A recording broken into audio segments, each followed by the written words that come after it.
புனித யோவான் எழுதிய நற்செய்தியிலிருந்து வாசகம். அதிகாரம் 8, இறைவசனங்கள் 52 தொடங்கி 59 ஈடாக.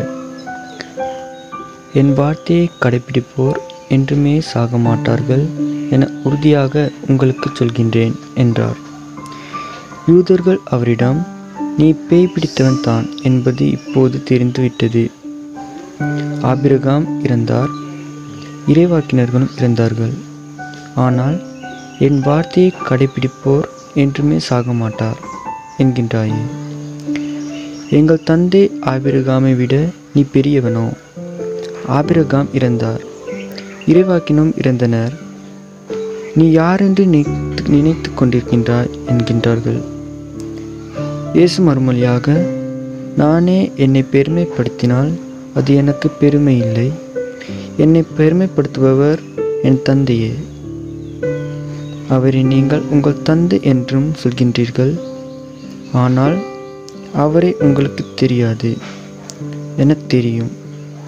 எனக்கு அவரை தெரியாது என நான் சொன்னால் உங்களைப் போல நானும் பொய்யனாவேன். அவரை எனக்கு தெரியும், அவருடைய வார்த்தையையும் நான் கடைப்பிடிக்கின்றேன். உங்கள் தந்தை ஆபிரகாம் நான் வரும் காலத்தை காண முடியும் என்பதை முன்னிட்டு பேருவகை கொண்டார். அதனை கண்டபோது மகிழ்ச்சியும் கொண்டார் என்றார். யூதர்கள் அவரை நோக்கி, உனக்கு இன்னும் 50 வயது கூட ஆகவில்லையே, நீ ஆபிரகாமை கண்டிருக்கின்றாயா என்று கேட்டார். இயேசு அவர்களிடம், ஆபிரகாம் பிறப்பதற்கு முன்பே நான் இருக்கின்றேன் என உறுதியாக உங்களுக்கு சொல்கின்றேன் என்றார். இதை கேட்ட அவர்கள் அவர் மேல் எரிய கற்களை எறிந்தார்கள். ஆனால் இயேசு மறுவாயாக நழுவி கோவிலிலிருந்து வெளியேறினார். இது ஆண்டவர் வழங்கும் அருள்வாக்கு. கிறிஸ்துவே உமக்கு புகழ்.